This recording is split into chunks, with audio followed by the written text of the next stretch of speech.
Since Midyear Mayhem's just around the corner, I thought I would make a PvP guide to help those people out who are just coming into PvP the first time and want to have a general idea on how to play the game so they just don't get steamrolled by people who are just geared and just way better off and they have no idea what they're doing.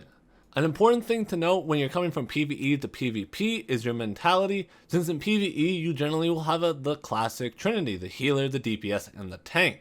In PvP that doesn't really exist. You have to be able to heal yourself and to put out damage.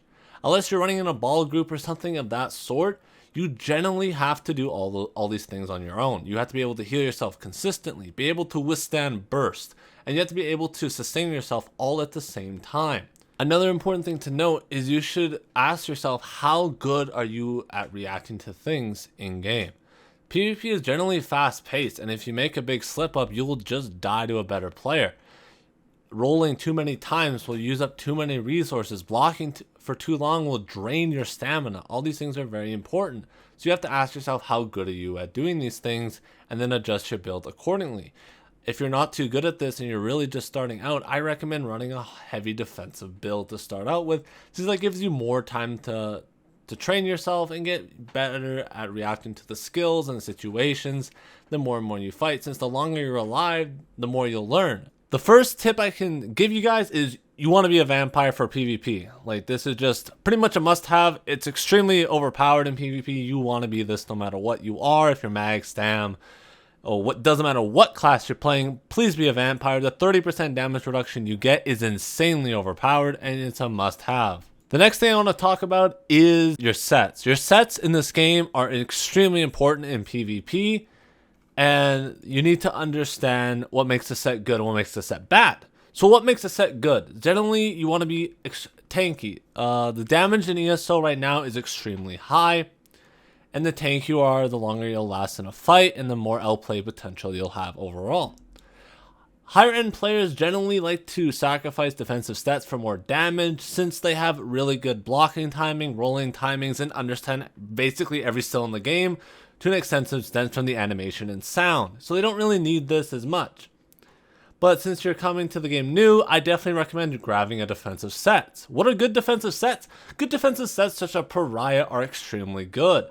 Pariah will work with any class. It doesn't matter what you're playing, Pariah is always going to be an amazing defensive set to run. A good defensive set for a DK is Daedric Trickery, where you can put that on your back bar and it allows you to proc it whenever you switch bars, and it gives you major buffs. Whenever you deal damage, you gain one of the major 5 debuffs for 21 seconds every 9 seconds. Eligible buffs are Expedition, Protection, Mending, and Heroism Vitality. These buffs are amazing since they increase your healing and they increase your damage reduction. And damage reduction is extremely strong in this game since it's percentage base and not a static. Another good defensive set is Rallying Cry. What Rallying Cry does is it gives you 300 weapon and spell damage, and it gives you 1600 critical resist when you critically heal yourself. This is amazing on the back bar since it gives you a lot of crit resist. Crit resist basically reduces the damage you take from critical strikes, and a lot of the times you're going to be dying in PvP is when you get hit by a big crit, and this reduces that drastically. Plus it gives you some nice damage. Now this doesn't make you as tanky as Pariah. Pariah is by far the best tank set in the game, and I wouldn't really recommend another tank set if you just want to be purely tanky. But Daedric Trickery and Rallying Cry are kind of in the middle ground, where they're the defensive sets, but they're good, but they also give you some offense capability. Or Pariah is just strictly defensive. So if you want to be a little bit more offensive, then I recommend Daedric Trickery and Rallying Cry. But if you want to be pure defensive, I would recommend running a 5-piece Pariah. Another good defensive set that actually works as an offensive set as well is Heartland Conqueror. This gives you weapon and spell damage, max magicka, max stamina, and increases the effectiveness of your weapon trait by 100%. So what that means is if you have 3k penetration from Sharpen, that now doubles up to 6k.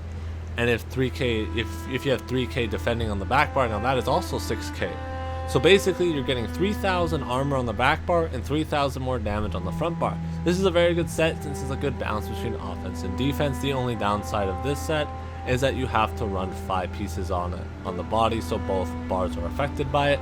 Another thing that's very important to note while you're running a defensive set is the armor pieces you're running. You always want to run, in my opinion, 4 pieces of heavy armor unless you're running specific builds. But since you're new to the game, I just recommend running 4 pieces of heavy at least.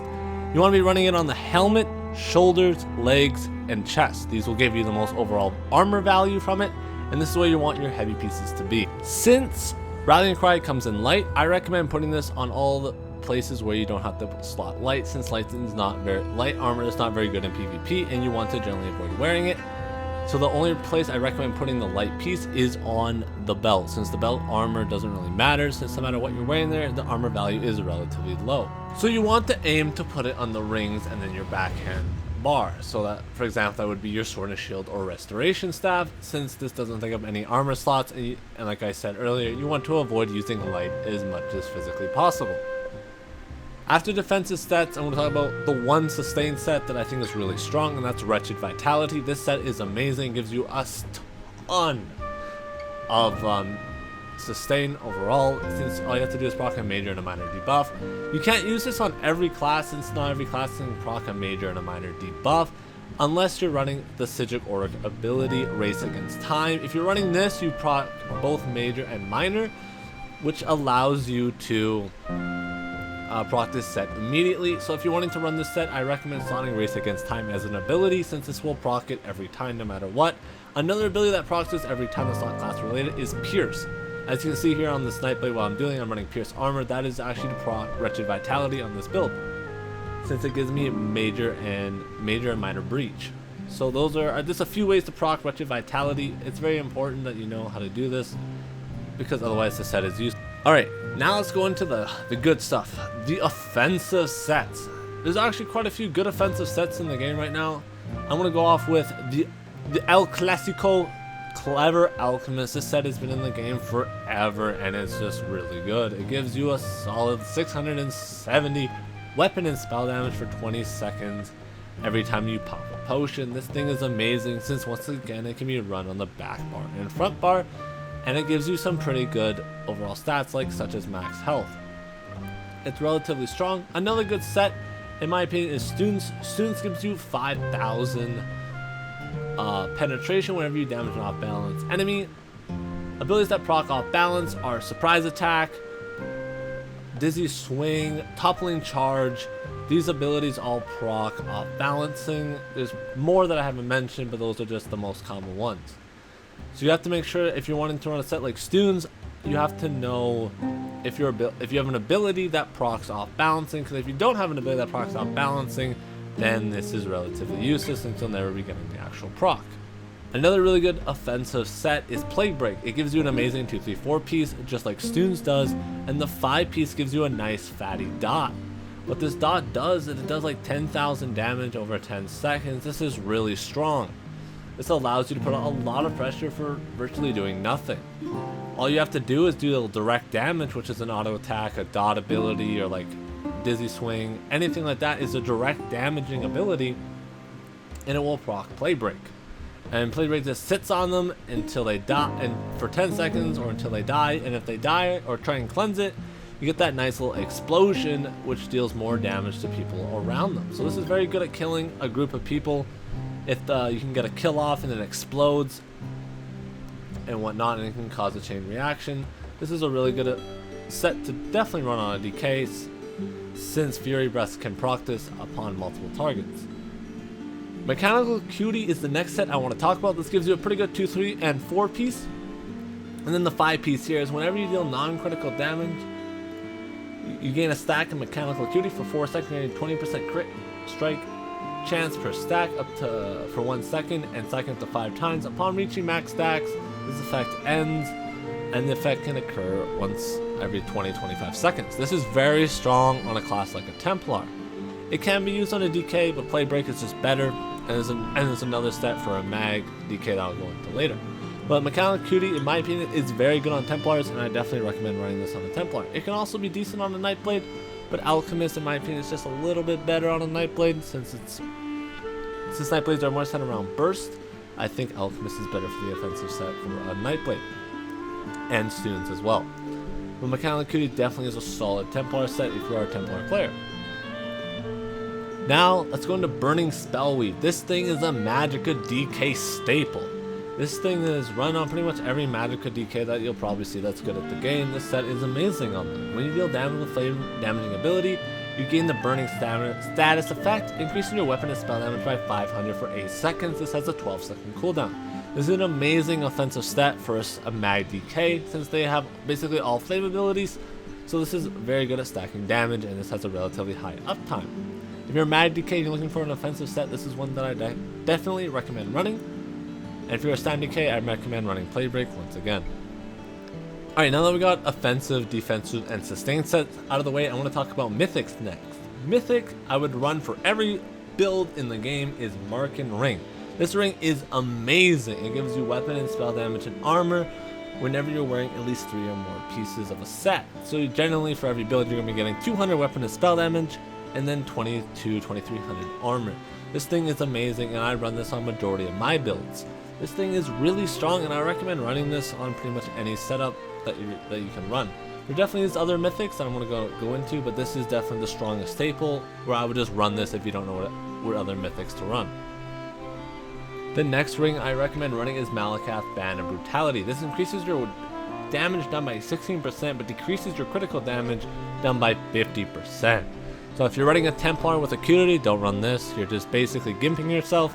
Another class I would not recommend running this on is a Nightblade. I don't recommend running this on a Nightblade because you get minor savagery and major savagery really easily on a Nightblade. So this isn't the best in terms of synergy wise, but other classes can definitely use this ring relatively well. Like a DK, just having all your dops do more damage overall is pretty strong. Stam Sork, just having your burst overall just stronger is really good, and whatnot. Those are just a few examples, but it's definitely a really good option. You want to go pure damage with no survivability, the Malakath ring is for you. The next mythic I recommend running is Torque. What Torque does whenever your stamina is less than 50%, increases your magic recovery by 450, and whenever your magic is less than 50%, increases your stamina recovery by 450. This is really strong with sustaining yourself on any build that uses a lot of both pools. A class that doesn't use a lot of both pools, if you're wondering, is Stam Necro. I think that's one of the more classes that just primarily uses a Stam pool and not much of a Magicka pool. But a Stam DK still drains his Magicka pool relatively well, so if you want more sustain on a Stam DK, this is a great ring for you, or even a Mag DK, once again, another good ring for you. This is really good on Wardens as well, since you pull from both pools and whatnot. This gives you a lot of extra sustain, so if you want to run like Rally Cry, let's say Rally Cry, Clever Alchemist, and then you want some sustain, this ring can help you out in that case. It gives you a decent amount of sustain. It's not the most reliable, but it definitely can help out a lot, and certain classes definitely make use of this better than other classes, as the classes I mentioned earlier, such as Warden and DKs, make this use this relatively well. And the final mythic I want to mention is Oakensoul. It pains me to mention this since it's so overpowered. This is by far the most overpowered thing I've mentioned so far in the video. And if you want to play the game on super easy mode, I recommend running Oakensoul. This gives you a 1-bar God setup pretty much. You have just as much, if not more, damage reduction, sustain, and tankiness as the other builds, and you only have to worry about 5 abilities and 1 ultimate. So this is very strong, and I recommend running this if you just want to have the most chill time in the game. And even better, if you have multiple classes and you don't really care what class you play, I recommend playing Magplar, Mag DK, or Stam DK with this ring. With this ring, you are basically in God mode. This amplifies the already best classes in the game to basically God status, especially DK, since this ring gives you major heroism, which gives you ult regen, which basically gives you infinite sustain. You can basically never die if you're really good at the game with this ring on a Mag DK or a Stam DK or one of those classes. So if you want to play the game on easy mode, I recommend running Oakensoul. An example of a build with this ring would be either 2 5-pieces and a 1-piece monster set. So you can run like 5-piece Pariah, 5-piece Elk, and then 1 piece of a monster set of your choosing. Or you can run 5 pieces, a 5-piece set with a monster set of your choosing, and then a 3-piece set such as like Agility or something along those lines. Now the final setup for your build is going to be a monster set. Now the monster sets generally are like kind of the closing way I like to round out my builds. Like if my build needs more sustain, I'll pick a sustain monster set. If I need more damage, I'll pick a damaging monster set. What are examples of those? Balorgs. Balorgs is the best damaging set for a monster set in the game. It gives you really good damage whenever you ult, and I recommend running this if you want some extra oomph to your build. If you want some more sustain, Engine Guardian is the way to go. This is probably the most beginner friendly monster set, since this gives you a lot of sustain for free and you don't have to do anything or worry about anything. Very strong monster set. Definitely recommend running Engine Guardian. And then the last monster set, or last two monster set that I recommend running, is Magma Incinerate. This is my personal favorite monster set this patch, since it gives me damage, resource sustain, and armor. It gives me all three. It doesn't give me a bunch of one, but it gives me all three, so it covers all three bases. And it's just my preferred and favorite monster set of this patch. And then the last monster set I recommend running is Bloodspawn. This isn't as strong as it was in its glorious days, but if you have no other monster set, then I recommend running Bloodspawn. This is definitely the worst out of the 4 monster set that I've mentioned. I would definitely pick one of the other 3, Balorgs, Engine Guardian, or Magma Incinerate. Those are definitely my top 3 monster sets for this patch. But if you don't have either of those 3, I recommend running Bloodspawn. Alright, I want to explain to you guys now the best way to set up your armor when you're making your set. So as you can see here, I have an example set up for you guys. So I have Rally Cry here on my back bar. So when I switch to my front bar here, Rally Cry is no longer going to be able to be procced. So where I put my Rally Cry here, since it's a light armor set, I use the sash here, and I put a ring, and then the sword and shield here. This could be a wrestle staff or whatever weapon you choose. You just want it on your back bar. And then for my front bar set, I chose Wretched Vitality. So I put Wretched Vitality as my legs, arms, and boots here. And then I put it as the mace. So when I go to my back bar, Wretched Vitality is not a 5-bar setup anymore. It's only 3 bars. So I'm still getting the 2 and 3 bonus, but I can't get the 4 and 5. So I have to proc the 5 bonus here on the front bar. So I have to apply a major and minor debuff to an enemy while I'm on my front bar to proc the recovery. And then I put my monster set on my head and shoulders here.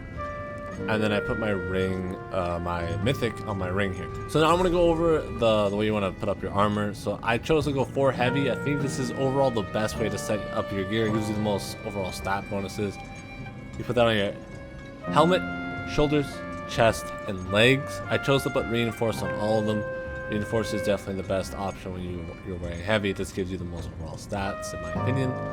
And then I ran impan on my hands, waist, and boots here. Since I'm running Rally Cry, I don't need impan here. I would run Well Fitted here instead, or Sturdy for the block cost reduction. But because I'm running Rally Cry, you should run Well Fitted here or Sturdy. You don't need the extra impan, since Rally Cry gives you 1600 critical resistance, which is plenty of impan for any build.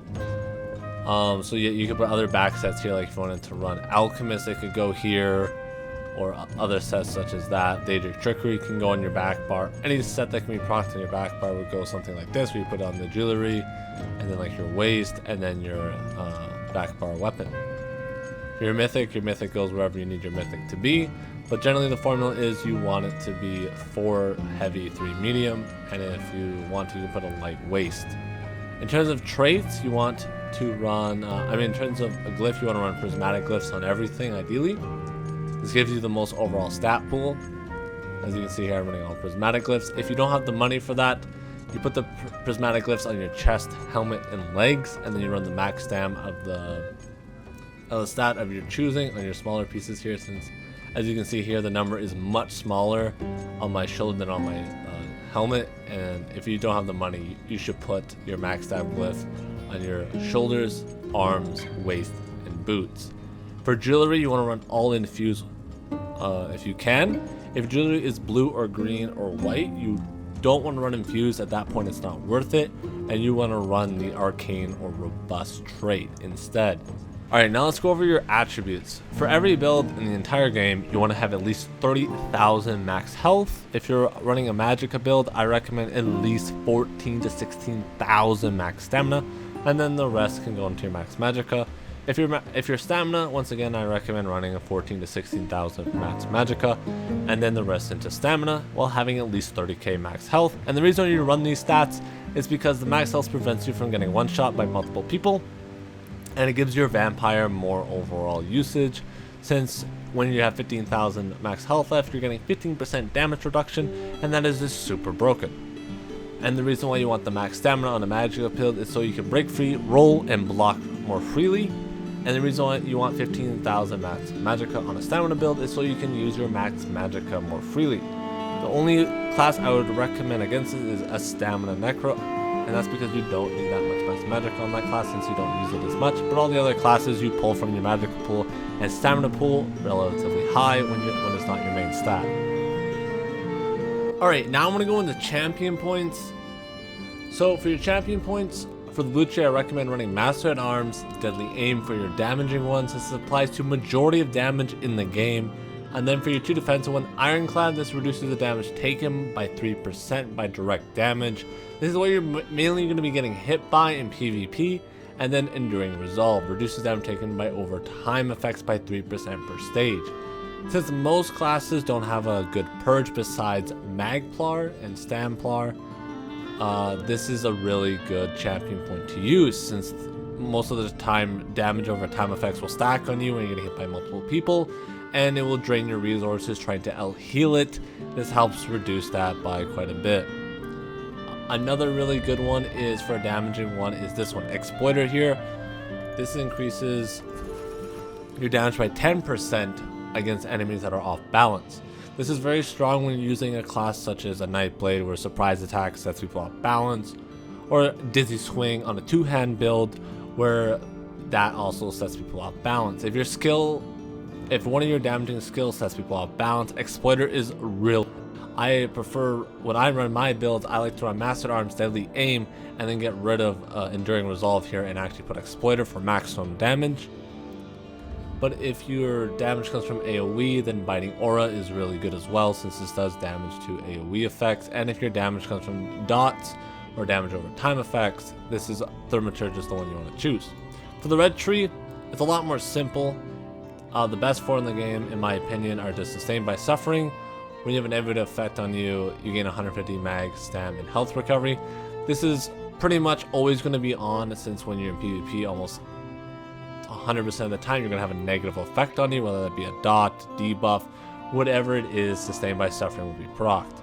And then a great one to pair with that is Pain Refuge. Reduces the damage taken by 2% for every 2 negative effects on top of you.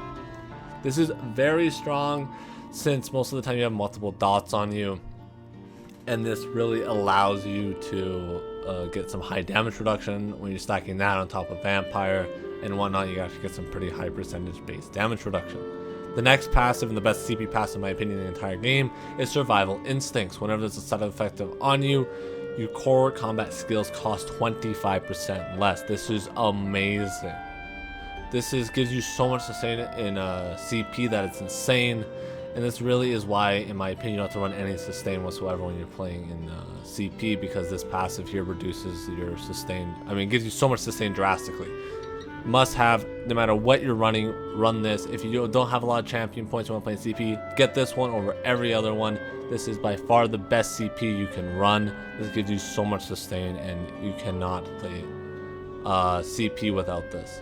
And then the last one, I like to run Fortify here. This gives me extra armor and makes me overall more tanky. If you are a Templar, you could drop Pain Refuge and go for this one right here. This one gives you a flat 1400 max health. This basically allows you to get more of your main max, so you can do a bit more damage. But if you're like a Templar where you have a really strong cleanse with Purify, you can look to drop Pain Refuge here, since most of the time you're just going to be purifying the dots anyway, so you won't get as much out of this champion point as the other ones. So I definitely recommend running Balanced Vitality as another option. In terms of passive, I recommend getting all your passives. And the green tree doesn't matter, since that's basically strictly PvE.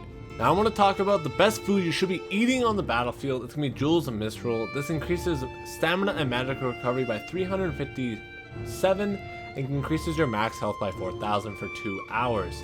This is the best food in the game, in my opinion, to run in PvP, since it gives you both stamina and magic recovery, and you're going to need both of those recoveries playing on majority of builds, and it gives you a solid 4k max health, which greatly increases your survivability. The more expensive version of this is going to be Smoke Bear Haunch. This just gives you a little bit more max health, a bit more magic and stamina recovery, and gives you 406 health recovery, which is virtually useless to us since we're a vampire and we get the health recovery cut in half.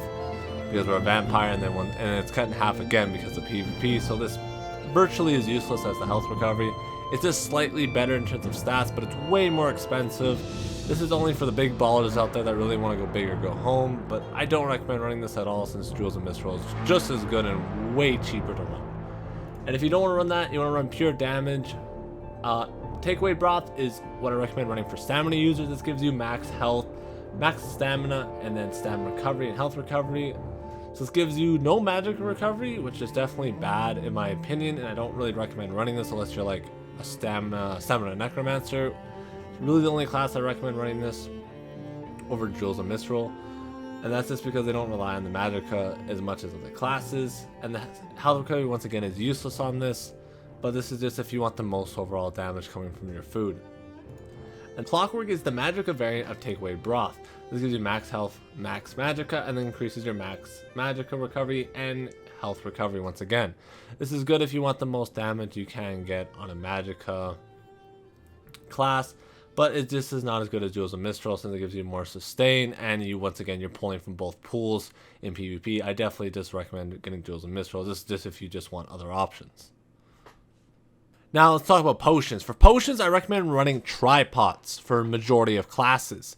This restores max health, max magicka, and max stamina, restoring all three of your major pools, giving you healing and a bunch of sustain, since it gives you major endurance, which increases your recovery by 20% across the board. You can get tripods from the Crown Store, or you can get essence of health from the guild traders. The next potion I recommend running is immovable pots. What this does, this basically makes you you can't get CC for 8 seconds straight. As you see in this clip here while I'm fighting this guy, you see that circle around him? What that means is basically he can't get CC during that circle. And popping an immovable pot extends that duration by 8 seconds. So you can basically get 12 seconds where you cannot be CC'd, and this makes you very hard to kill, since generally most kills in PvP result in you getting CC'd and then finished off while you're getting stunned. So this prevents that. This comes in both stamina and magicka variants, by the way. This is very good in helping you survive scenarios, and this is what I would recommend to beginners, since in my opinion this makes you quite a bit more survivable than the other potions. The next type of potion I recommend running are going to be crit pots. This once again comes in magicka and stamina variants, and all this does is gives you access to major savagery, which increases your crit chance by about 10%. This is pretty much a must-have if you don't have major savagery. It's very important to have this in PvP builds. So if you don't have an ability or a way to get it in your class, I recommend types of potions here to get the most overall damage out of your build. For your Mundus Stone, it's relatively simple. If you're stamina, run the Serpent. If you're magicka, you want to run the Atronach for the extra recovery. And the reason for that is because these Mundus Stones give you the most stats out of all the stats. So you get 310 stamina recovery from the Serpent, where the Warrior only gives you 240 weapon damage. And in terms of stat ratio, the Serpent is higher, so that's why you run the Serpent instead of something like the Warrior. So this, if you're magicka, you run the Atronach once again, and if you're stamina, you run the Serpent. Now I want to go over a few little UI things I think you should pay attention to. The most important one by far is this circle. You see this circle under this player right now? If that circle is around you or a player, that means they cannot be CC'd while that circle is spinning around them. If that circle is on top of you, that generally means you should be playing aggressive. And the reason for that is because you cannot be CC'd, and a lot of times you die in PvP because you get CC comboed, and while you're locked in the animation of breaking free, you just get one shot and die. But while this circle's around you, that can't happen. So this is kind of like your go button. The same as when you see the circle on someone else. If that circle's on someone else, generally play a little bit more defensive, especially if you don't have the circle around you, since they can definitely easily turn the fight in their favor. Just keep that in mind when you're fighting. That circle is very important to keep track of, and that is by far the most important PvP tip in terms of combat I can ever tell anybody, is keep track of that circle like your life depends on it. If you have it, who has it? If they have it, you just need to know when that circle is being procced and when it isn't being procced. The next UI thing you want to pay attention to is the HP bars. When your HP bar drops below 50%, I recommend immediately switching to your back bar, holding block, and popping your hot first, and then after you proc your hot, so like regeneration or vigor, you immediately want to proc your burst heal and then heal up to full HP before you go back on the offensive, especially if that circle is not around you. The reason why I recommend 50% is this because when you start to get into execute range, and the newer you are to the game, the slower you're going to be to react, so the sooner you want to be switching to your back bar. Newer players, I recommend 50% is when you want to swap bars and start playing immediately defensive. This should prevent you from dying most of the time, especially to one player, so just look to play more defensively around 50% HP or below. Alright, let's talk about your burst heals now. Each class has your own burst heal that you should be slotting on pretty much every build. DKs have Coagulating Blood, Templars have Honor of the Dead, Wardens have Arctic Blast, Nightblades have Healthy Offering, Necros have Resistance Flesh, and then Sork has Dark Exchange. Make sure for your class you're running this heal no matter what. This is very important to be running this. On top of that, you want to be running Vigor if you're Stamina, or Rapid Regeneration if you're Magicka as your overtime heal. We got our defensive skills out of the way. Let's talk about our offensive skills.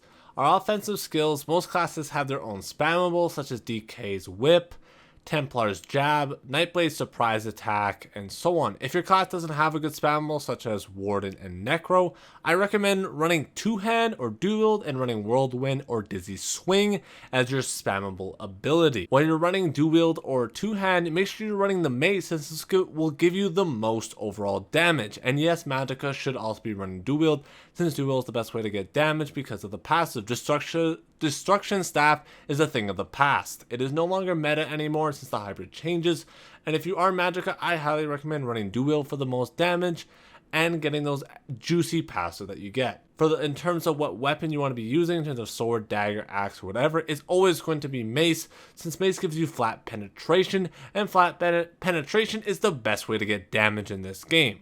Alright, now I want to talk about something that's very important, and that's the way you're going to get around your fights. The way you get around the fight is by having Major Expedition and an ability to remove snares. Now, what skills grant this? Forward Momentum is one of them.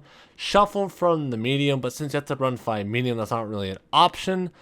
And then the best one by far is the Psijic Race Against Time. This is pretty much a must-have on most builds if you want to get Major Expedition and removal of snares. Plus, it gives you 10% extra crit damage. That's always very nice on top of it. This is the best one to use in terms of what I would use to get rid of snares and give you my Major Expedition buff, which would allow you to kite around the fight. The second best option would be Elusive Mist that you get for being a vampire, and since I already told everybody here to be a vampire, we're all going to be vampires here, so if you don't want to run Race Against Time, Elusive Mist is the next best option to run, since you don't have to grind the Psijic Order skill line. I recommend running this as the second best because it's basically you don't take any damage while you're in this. It gives you some good kiting ability, and it's not that expensive, only 1200 Magicka per second, which isn't that much to pay for to get rid of all the snares on top of you. Gives you Major Expedition, and while you leave it, you gain 300 weapon and spell damage for 6 seconds, so it's relatively useful to have. And now the final thing to round out your build is going to be getting your Major Resolve buff. Each class has their own unique way of getting this. The Templar has Channel Focus, the Necromancer has Beckoning Armor, and the DK has Volatile Armor. The other classes all have their own variant of this, but the main reason you run this is for that Major Resolve buff, which gives 5300 physical and spell resistance. This roughly comes out to about 10% damage reduction overall, so this is a must-have in every PvP build. And while you're fighting, you always want to make sure this is active on every class, since this is a big chunk of your damage reduction comes from this one ability. If you guys have any questions regarding anything I mentioned previously in this video, feel free to ask down in the comments below. I'll be happy to answer any questions regarding any topic I went over. If you want me to go into more detail, also let me know. This is just a general guide to help you guys out while making your own build, so you don't always have to come to YouTube and copy someone else's build. You can customize your own build to your own personal needs and preferences. If you guys did enjoy this video, it would mean a lot to me. Hit that like button and subscribe. I will also be streaming on Twitch during the Midyear event, so please come stop by my channel. I'll be happy to answer any questions live as well regarding anything I talked about in this video. And with that, I hope you guys all have a fantastic day.